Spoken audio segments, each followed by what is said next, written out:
you're new to this space, this is an episode that is being brought regularly where we bring different people from different facets of life talking about how they transitioned into tech from non-tech background. This space is brought to you by TechSkill UK. We're an organization that partners with people like you who are looking to transition from non-tech background into tech.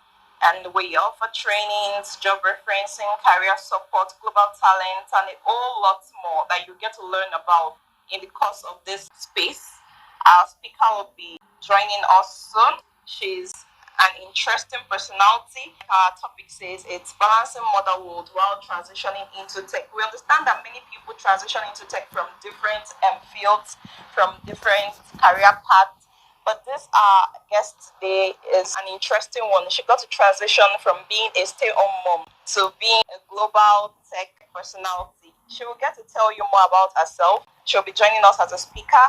Before I introduce her, I'll just give a brief bio of what she does. She is the founder of Coding Mom. It's a community of over 500 women and mothers who are taking over the tech world one line of code at a time. As a system engineer with experience in DevOps engineering, site reliability engineering, infrastructure management, she's accomplished a great deal of work around continuous integration, delivery pipelines, containerization, and orchestration. 5 years ago, Olatokunbo, who is our guest speaker, transitioned from being a stay-at-home mom to starting her journey in software engineering today, and she's empowering women and mothers to thrive in tech career. I have said a lot, and you've heard my voice enough for now. I will just let our speaker, Olatokunbo Ogunlade, introduce herself and tell us more about what she does. Olatokunbo, are you there? Yeah, over to you. The stage is yours. Please shed more light on what you do. I have just read your bio and said a lot of big grammar in layman language. If you would describe what you do, how would you describe it? Okay, thank you so much. Thank you, TechSkill, for having me. I'm Olatokunbo Ogunlade, and presently I'm a systems engineer. In layman terms, is applications built by software engineers. I make it accessible. So I host it on the cloud, make sure that the application can be reached by as many people all over the world, right? Secure the application, put in best practices to make sure that the application is secure. You can always reach the application whenever, and make sure that the infrastructure that houses the application, more like where the application can be housed, right, is also secure and can't be breached, and every new update also can be accessed without breaking the flow of the application in that sense. So that's the best way I can explain what I do. Okay. I'm sure that more people will get to understand what you do as you share your story with us. Let me ask quickly, how did you decide? What prompted the decision to get into tech? I understand from bio that you used to be a stay-at-home mom. What was career transition like for you? Where were you coming from? And how did you get into tech? Well, if you permit me, the story is a bit long, but let me summarize it to the best of my ability. So it was life. Life happened. Actually, I used to be a banker. I used to be a credit banker, and I did that for about 3 to 4 years. And I got married. I just had challenges with my health and all that, and it was difficult for me to continue on the job. And because the job was a bit hectic, I had to do a lot of loan assessment, house assessment, and the whole whatnot like that. So I couldn't juggle that and my health and all that. So I had to resign from the job, right? I had to resign. So resigned and I stayed at home for 4 years. Right. So I tried to do a couple of things. I tried business, I tried baking, selling, or it just didn't work out for me. Right. I was just so frustrated. But then I wasn't so 100% bothered, because at that time I was focused on my family and trying to get pregnant, raise my child and all that. Right. So this particular day, I was expecting my child. I was in my last trimester, and I was so hungry. When people ask me why tech, I'll say it was hunger that pushed me to tech. And this is what I mean. So this particular day, I was very hungry, and then I was standing in front of gas cooker, right? I was so hungry that I started eating, right, from the pot while the rice cooked. And all of a sudden, the rice just stopped boiling, meaning that gas had finished, right? And at that point, I just realized, wait, like, how did I even get here?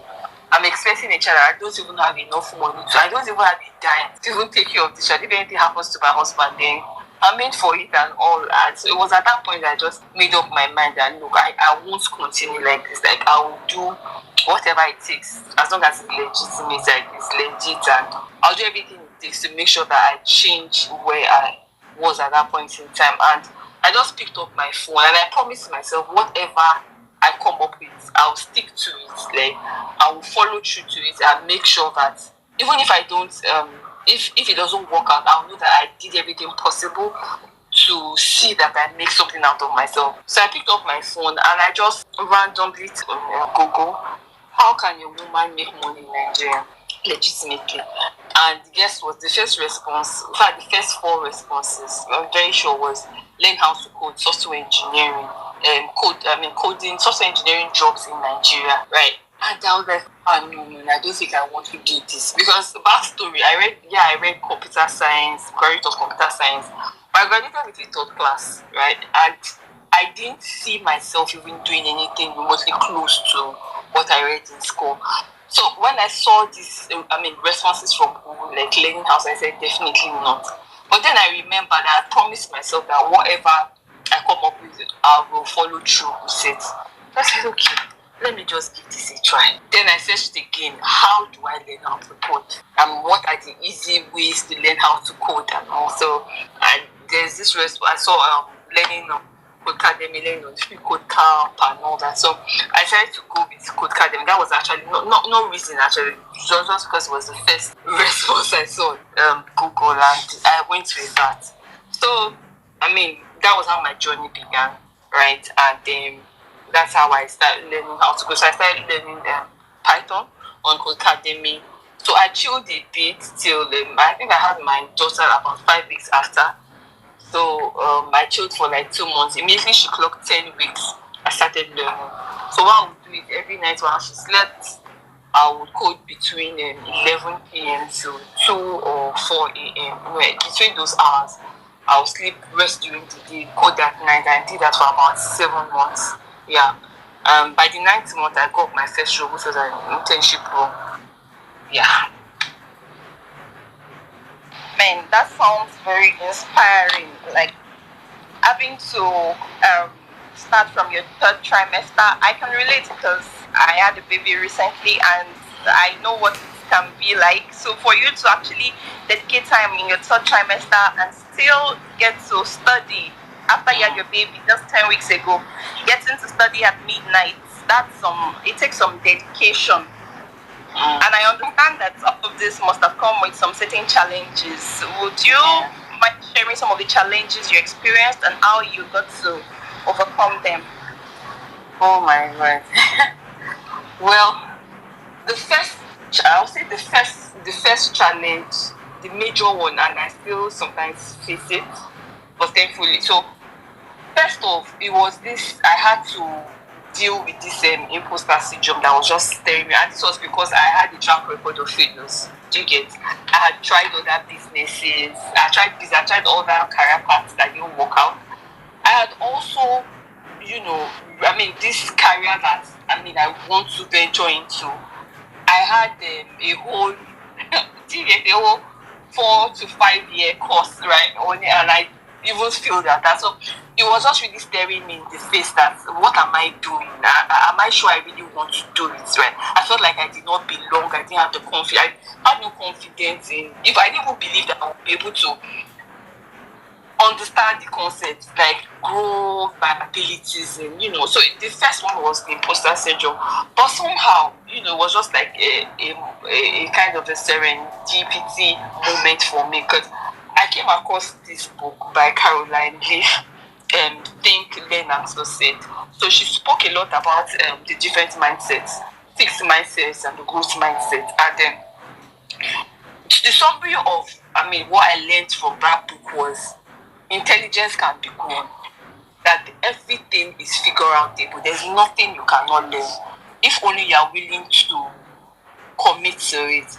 Like the mind is a resource that can be expanded, right? So you can extend your abilities as much as you can, irrespective of your stage, your age, where you are in life, you can change wherever you are. I mean, you are not a rock, you can move.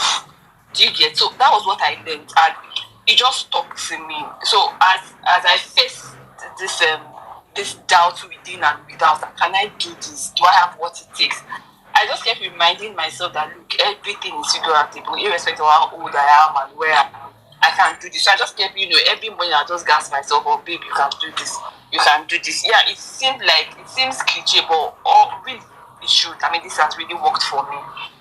So every day when I wake up, I just kind of gas myself up like, look, this is another day. We will do it. We'll face it, right? And I kept at this for 7 months. And one also challenge that I also had was how to manage my time. It took a while for me, well, not so long. It took about 3 weeks for me to find what would work for me in managing my time. So the first 3 weeks, I would try to study during the day, but my baby was struggling between my baby sorting out their house, myself. I would need to rest, and it was just hectic. Then I just realized one night that look, this babe sleeps most of the night, though, right? And then I'll be awake, right? And I'll try to maybe arrange the room or do things I didn't do during the day. And like, why don't I just convert this time to study time? Right? I said, okay, let me try the first night. The first night it worked, second time, wow. So I was able to create a system around it, right? So I'll say imposter syndrome was the first one. Time management, balancing my family responsibilities and trying to learn was overwhelming for me until I found the system that worked for me. Then another major one was the skill gap, right? But even that wasn't so glaring until I joined, when I started my first internship role. When I started the internship role, I realized that look, even as much as I gained the skills in Python, I could build a couple of things. What I knew was still a far cry from what I was required, right, on my day to day. So I started learning on the job, right? But in my experience, I would say there's nothing that is actually unsurmountable in trying to gain this tech. It's challenging, it's difficult, but honestly, it's super doable. The first thing is having the right mindset and believing that look, this thing, I can do it. Intelligence can be grown. You can definitely hone your skills and be better at whatever you do. Yeah. I hope I answered your question. Oh, yes, you did. Before I continue, I just want to mention that if you're just joining this space, this is a space organized by TechSkill UK. We do this regularly. We get to bring tech personalities to share their stories on how they transition from non-tech backgrounds into tech. And today is particularly about balancing motherhood while transitioning into a tech career. I'm sure even if you're not a mom to be or a mom, there are still a number of things you can get to learn from our guest speaker, Olatokunbo Ogunlade. If you have questions, you can request the mic and we would pass it on to you. You can also use the chat box to drop your questions and we can read them out to our guests. You mentioned something. You talked about, there was something you mentioned and I find very key. You talked about how intelligence is very key. Sharing your challenges, you talked about imposter syndrome. I really hope people are taking notes. If there is one thing many of our guests have always talked about and shared as part of their challenges, it will be imposter syndrome. And I really hope people get encouraged and find the fact that when they experience it, it's really nothing special. Everyone who is at the peak of their career today has actually experienced it at a point in time. So it's totally okay. You also shared how time management, how you have to find a system for yourself. I'm sure that everybody who is trying to transition into tech world, one way or the other, have to find a way to manage and balance their time. It might be different for them. Probably they are not mothers, or they are doing something else in a different career path. But then everybody's still at the point in time I have to learn time management. You also shared skill gap. I'll actually go to that next. When you said skill gap, how were you able to fill that gap? As an intern, you talked about getting your first internship and you mentioned skill gap.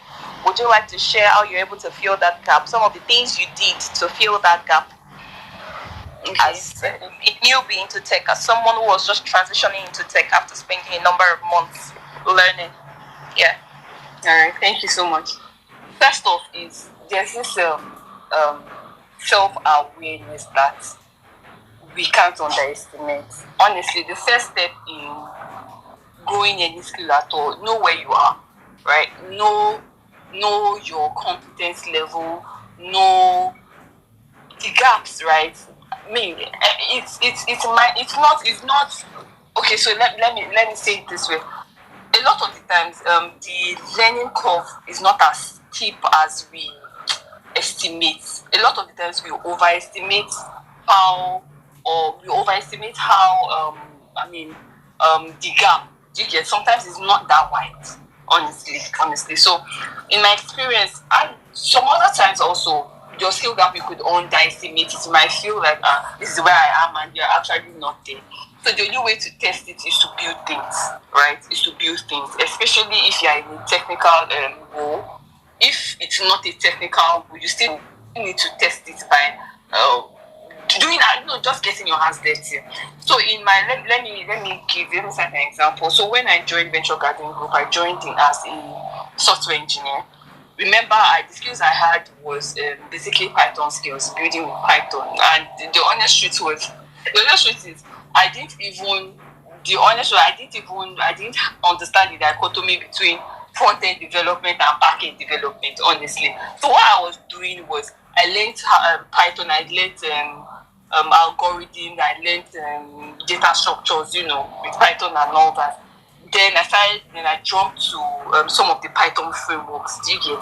But I was able to, solve some problems with it. So I didn't even understand that, look, this was the gap. I just felt that, okay, I understand Python, I can do some things. So when I got that first role, and thankfully, I was tested on algorithm, data structures, and then, just seeing what I've done and, ask questions around. So that's how I got the internship role. But when I joined the business unit I joined as a front-end developer. So my first question was, wait, it's Python I know, right? So I was telling the engineering manager that I was employed based off my Python skills. I'm not sure what I'll be doing as a front-end engineer here. And he said, for you to learn Python, you can learn anything. You can learn anything software related here. And that was it. Like, the honest truth, I didn't even understand what the task would be. But the guy actually gave me a level of, that just said that, look, see, I can do this. Do you get? If I actually learn Python, I can actually do this. Then I met with, I was handed over to one of the senior guys. His name is Steve, and he just, broke down the tasks. We were working on a particular project, and it was built with JavaScript. I had to learn JavaScript and also learn React, which is the framework which the application was built on. Honestly, I had it amazing because Steve became my mentor and he still is my mentor. He was just so right. So he just gave me access. So I had access to a particular resource on Udemy, and he just told me what to study, how to combine, and everything. I had one other guy I was working with, and together they just helped me to understand, look, these are the skills you need, this is what you need to cover, and just give yourself timeline. So I had like 2 months to learn JavaScript, add React, and start delivering on the project. It was like I said, I had it amazing because I had the support from the get-go, right? These people just fully supported me. I had the resources. I just, you remember I said middle of the night I'll wake up to study. So I just kind of increased that. So immediately I got home when I got to work every day, I just went straight to the resource. I just studied for like 4 hours non-stop, go for a break, do some meetings and all that, continue studying. When I get to my rest a bit, attend to my child, continue studying and all that. So yes, and the truth is at every point in time, even right now, I still have gaps. But the truth is, as long as you commit to having a system of always learning, like learning is non-stop. So if you commit to 1 hour, 2 hours a day, the gap will keep closing. And like I said, the gap never closes actually. So once you finish with this, there's something else to learn. There's another thing to learn. There's another thing to add to your learning. But once you already have this foundation of continuous learning, it won't be strange to you, right? It won't be strange to you. You pick up something, and another skill is also learning new technologies in time, like fast, right? That's another skill that we should also have. Learning new things, and having that hunger, satisfying that hunger, right? Yeah. So as much as I can, I hope I've been able to answer your question accurately. Oh yes, you have been. Thank you so much for that response. Sharing how you feel the gap. I hope people are taking notes. I'll just recap. You talked about getting to work, getting your hands dirty. You can't fill the gap if you don't work. So you learn by working. The other thing you said is you were handed over to a senior developer, which is more like a mentor, I believe, and that would be my next question.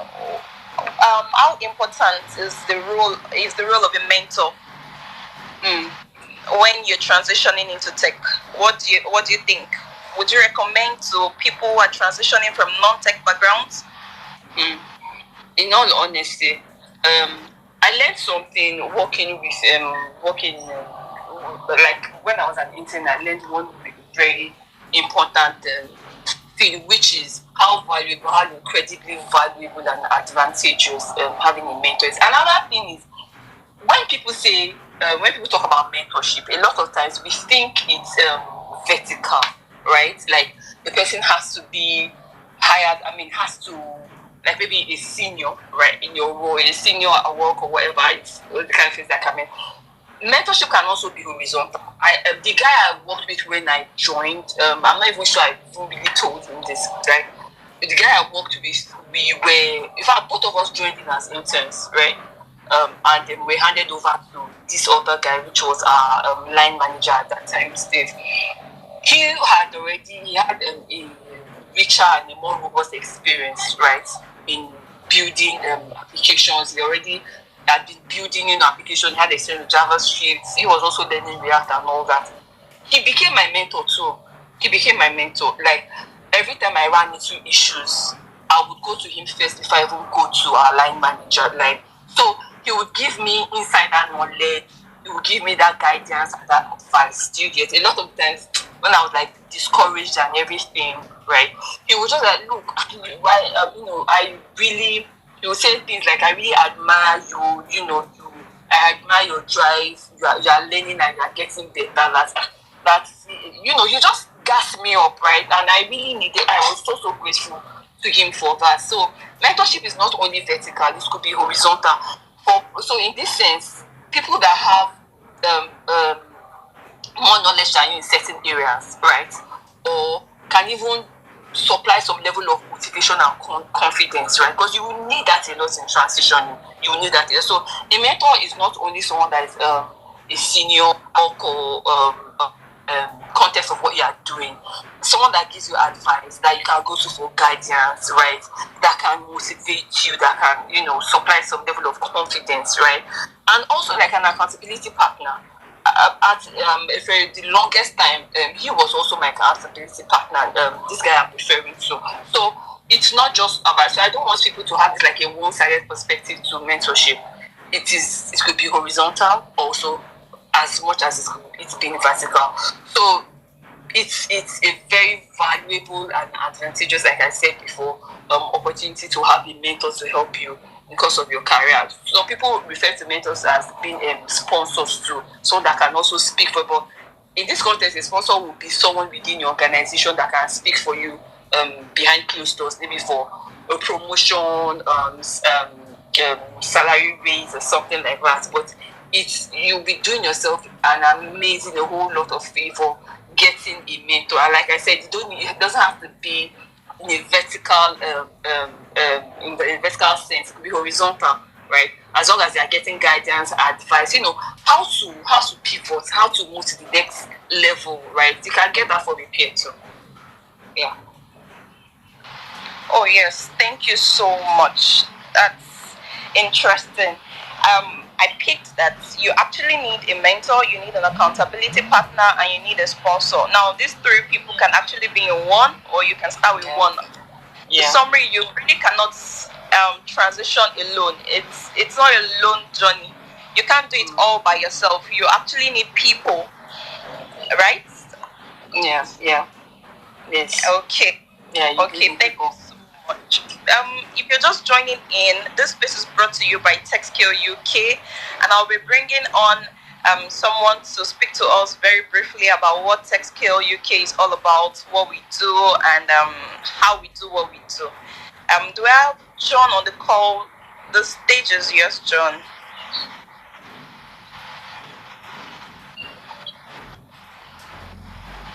Hello, John.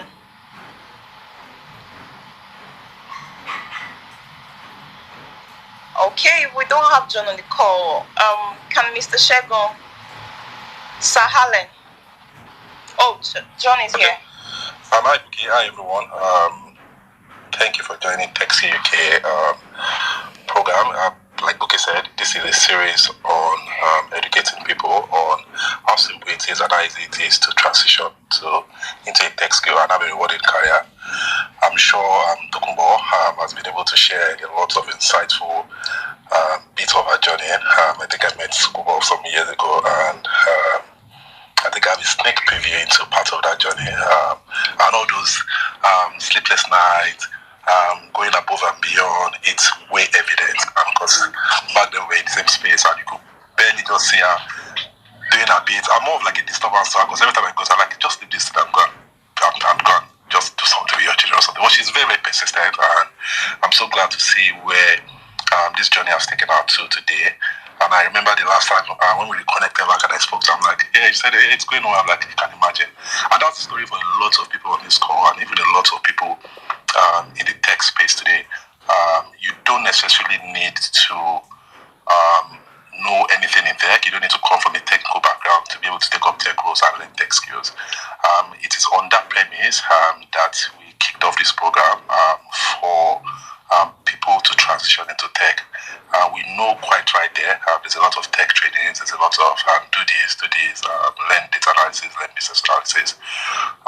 But our program is specifically created for people from non-tech background, because the story of everyone you're probably going to speak into for the entirety of your program. Almost everyone has moved from not doing non-tech roles to tech roles by just doing these basic things. We've perfected these basic things, not just in learning the skill itself or even in applying yourself or applying for roles and knowing just what to do. And we've packed all of this together into what TechScale UK is in today. I hope everyone that learned one or two things today, have seen one or two things that they are probably interested in, can move it a bit further and come to us. We always have a free consultation for everyone. It's a 30-minute talk where we speak to you about what you want to do, why you're interested in tech, and what you can get from it. And we also like to give people the right advice on what they really need to do to get to where they want to be. So I'd implore everyone to do more. We always have this series coming up. We have webinars coming up on Sundays. We always have insightful free sessions for our audience to be able to participate in it and also pick people's interest on it. There's a class coming up on September that offers all the programs which must have been listed or spoken about at the course of the space. We have courses in data analysis, business analysis, product management, and project management. This is taught in a very, very intense 5 weeks course. It's 5 hours per week in 5 weeks. We know, and know lots of us saying, how do you teach data analysis in 5 weeks? It's super intense and it's mental led. So it's like you have to work with somebody that's a data analyst, as a professional for 5 weeks.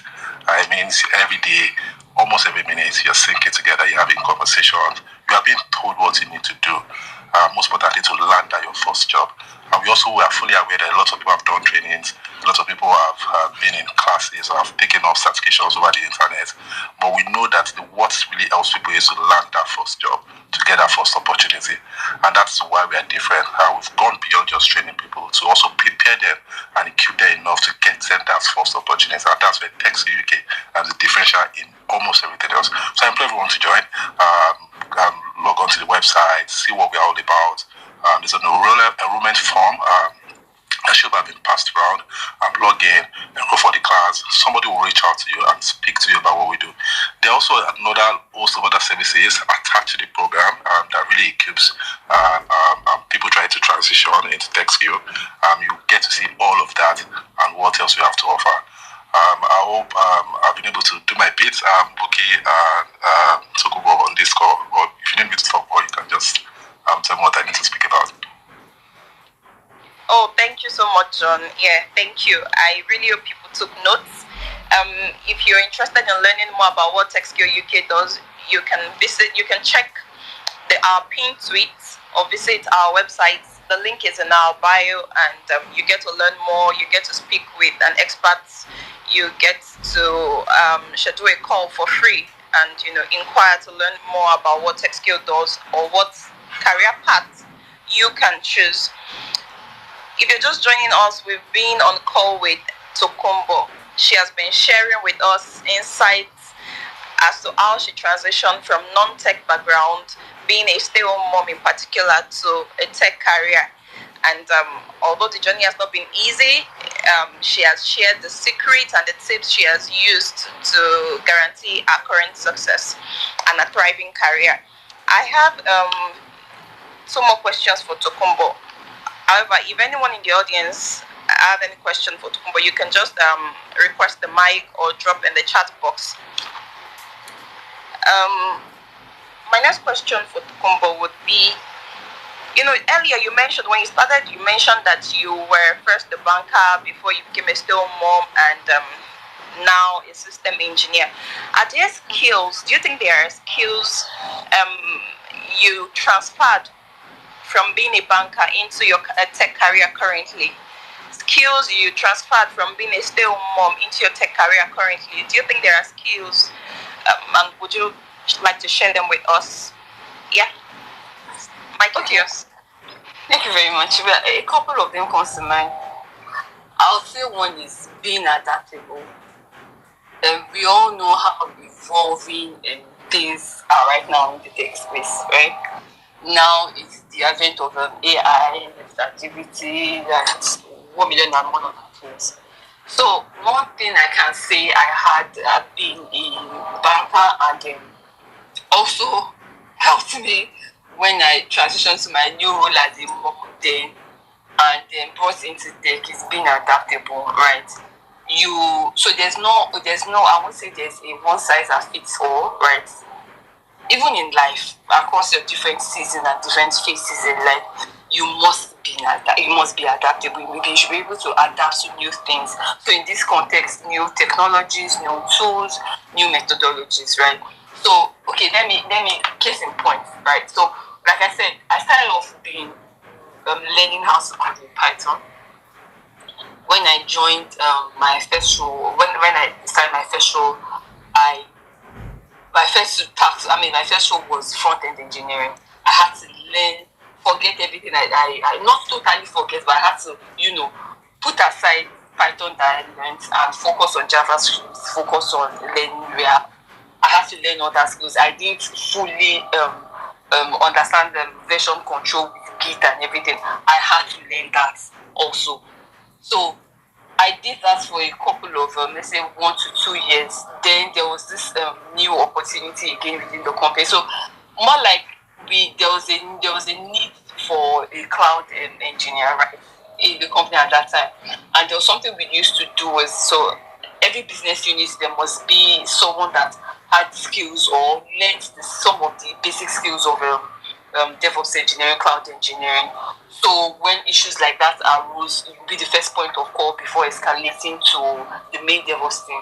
So at that time, the DevOps team became so lean, almost everybody left, right, for other roles, relocated and all that.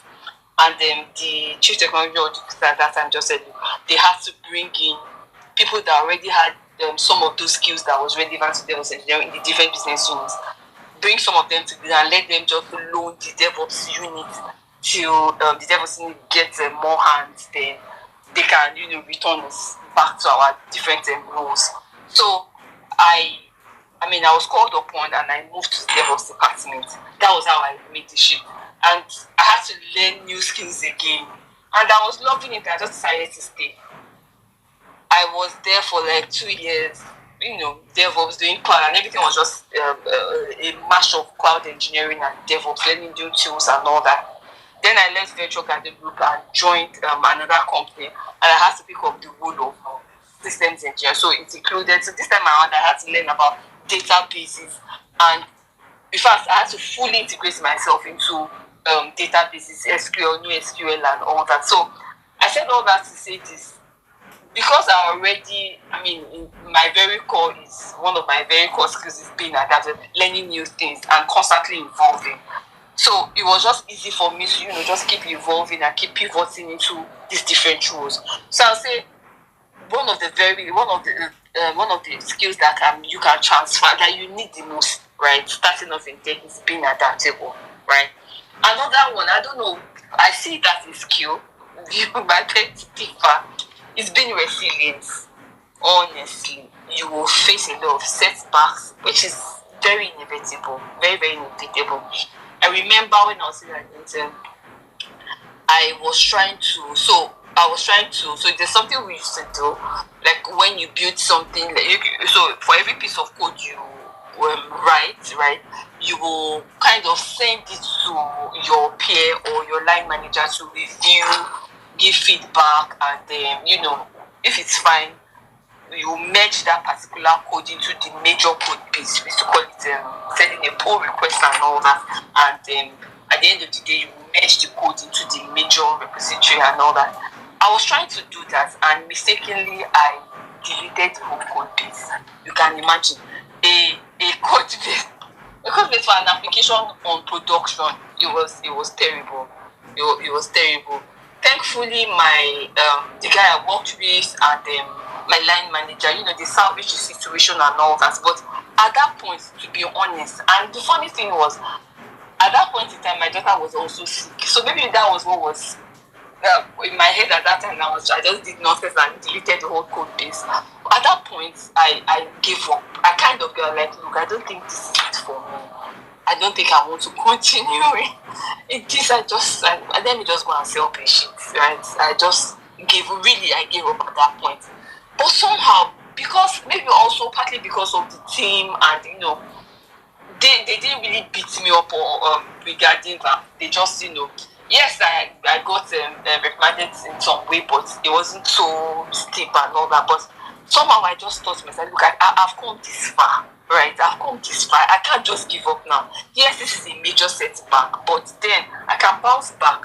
Do you understand? So being resilient, you need it. You might not, your first role mine took me, in fact, that was my first day. I got my first interview. I got my first role for my first interview. Some people get multiple rejections.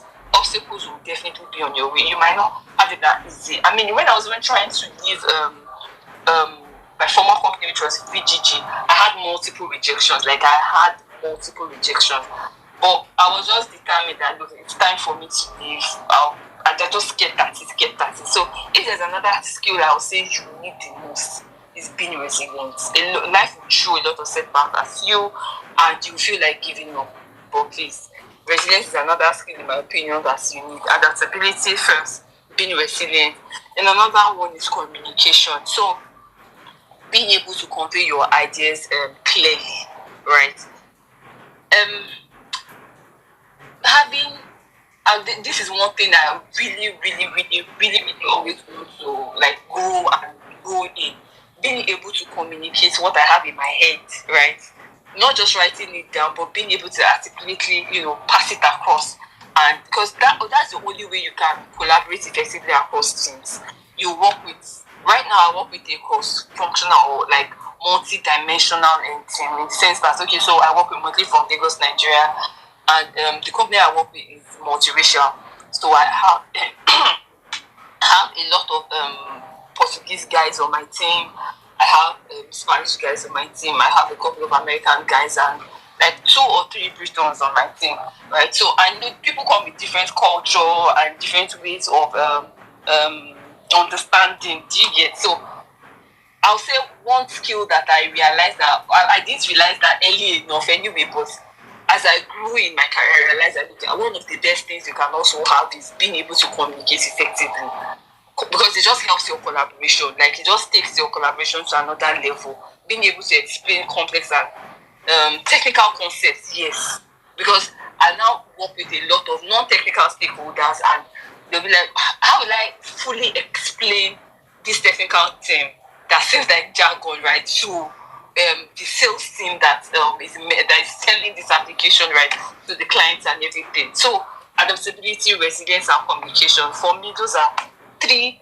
There's also problem solving. Yes, that just dropped in my mind right now. But I'll say the first three that just ticks the box for me is being adaptable, being resilient, and being able to communicate effectively. Yeah. Oh, thank you so much, Tokumbo. I have learned so far, and I hope our audience have also learned that it's not enough to acquire technical skills when you're transitioning into tech. You also need some soft skills, and some of them you mentioned are adaptability, being resilient, learning to communicate, and problem solving. Now, some of these skills are not things you're probably just going to learn. Some of them are things that you probably already have and have learned in your career. Yeah, exactly. Like you probably already had the skills from your banking career, from your career as a stay-at-home mom. So all of these things, you just kept transferring them, and you're still transferring them and applying them in your tech career currently. Yeah, my day to day. Yeah. Exactly. Okay, so one more question, and we can call it a day, an episode. And that would be, if you could do all of this all over again, if you could start tech all over again, what would you do differently? What's one thing, or say two things you would probably do differently? Are there? Well, now I'll say one thing. Okay. One thing. I think I was lucky how I started off, but what I will do different, and this is what I also, I mean, one of the reasons I really appreciate what John and Salen are doing with Tech Skills UK, building communities, learning within a community, building, maintaining a professional network. You can't, I mean, I'll say that's the first and the best and the most effective way to transition, right? And what I'm also doing with the Coding Mob community is, the thing is, you can't afford to do life alone. As human beings, we're made. We work. You don't work best as a unit. You work best when That's why people, family. People talk a lot about family and thriving on how well you can do. We are within a family unit and all that. Same thing with when you are learning within the community. Embed yourself in a thriving community. When you see people doing the things that you aspire to do, or a group of people that you aspire to be like, right? I think you should just embed yourself within it. Embedding yourself within a professional network sincerely can open those opportunities, provide valuable insights. Case in point, let me give you an example. So one of us within the community, I mean, in fact, it was like the first set of women I worked with, right? And I met her through a colleague in my former office in Venture Garden Group. I mean, just when I just started off from the Coding Mob community, and she when I met her, she was teaching. She was teaching in a private school. She earned about 21,500, if I remember correctly, and yeah, two boys. At that time, she had a child. Then later, she had another son, and you can imagine how it was for her. So she was living somewhere in the outskirts of Lagos. For those that are familiar with, this is around Ibafor area, right? And that was where she was. Where she was working from. She and her family, her husband, herself, and two boys, right? And I met her, and she told me of this her desire to learn tech skills and everything. And she felt she could do this and she could travel. I said, why not? And we drew up a roadmap, and I started helping her, mentoring her, sending her resources. Time to time we'll come together and help. So I'm just saying that when I met her, that was where she was. She joined the Coding Mob community, and it took her. This is someone that was coming from a non-tech background, really. It took her about 9 months. 9 months to a year. So 9 months, by the 9th month, I was comfortable with the skills she had built, she had acquired, and all that. By the 10th to 11th month, she got an internship opportunity, right? and she worked there for I think about 5 to 6 months. Right now, she joined.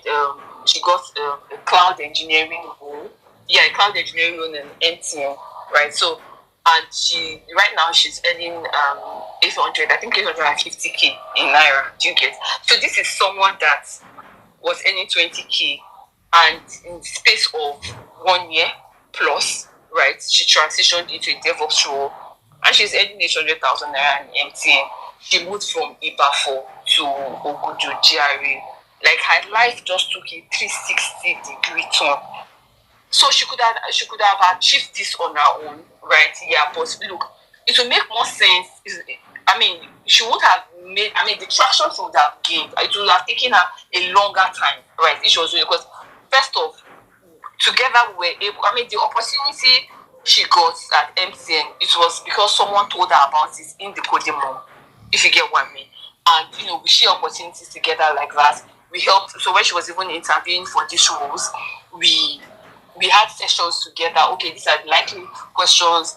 We went through her competencies. We went through interview questions together. And we just helped each other. So I'm saying, for me, I think what I would have done better would have embedded myself in a community where I would, build my professional network easily. I'm grateful that in 7 months I got an internship role and all that. But I'm saying, if I didn't get that opportunity, it would have taken me a far longer time, right, to get. So I'm saying, to just close that gap, your best bet is just to build yourself and just plant yourself into a community that's already doing what you want to do. It will open doors and opportunities, and of course, also provide valuable insight into the best way to do these things that you want to do. Yeah. Oh, thank you so much, Tokumbo. I really hope people have gotten value as much as I have. One thing that you said that is key is you can't do life alone. It sounds cliche, but it's the truth. I mean, nobody fell from the sky. We're born into family, communities. Same with life. You can't do life alone. There is an African proverb that says, if you want to go fast, go alone. If you want to go far, go together. So really, Yeah. I really hope people have taken note of this. And like John said earlier, if you were on the call, John talked about what we do at TechSkill UK. We have a community where we partner with people who are trying to transition into tech from non-tech backgrounds. And interestingly, you might not like coding like Tokumbo does. You might have interest in non-code, the non-code aspect of tech. And there are quite a number of trainings from business analysis, program project management, product management, amongst many others. There are career support. The story Tokumbo just shared with us about a member of our mom's community who used to earn 21,000 naira and now in the space of a year earns 800,000. Like she said, that's only possible. That was possible because she belongs to a community who does already what she is interested in. So your chance to transition fast and seamlessly is here with us at TechSkill UK. You can visit our website. The link is in our bio, and as well you can check our pinned tweets for more details. I want to especially thank every one of you who has joined us this evening, particularly our guest speaker who has taken time to spend our evening with us to share our journey from being a stay-at-home mom to a thriving tech personality. Tokumbo, thank you so, so much. Thank you so much, sir. Thank you very much. I really hope you got value. This space holds regularly. We bring on different personalities from different facets of life, people from different career paths in tech. You can learn from them. You can join our webinars. You can join our WhatsApp community. You can follow us on Instagram, Twitter, Threads. All of our handles are the same. TechSkill UK. I'll be signing out now. My name is Bukola Oweye. I have been your host. Thank you for joining us and see you on the next episode. Have a wonderful night, everyone.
Bye, everyone. Thank you very much for that.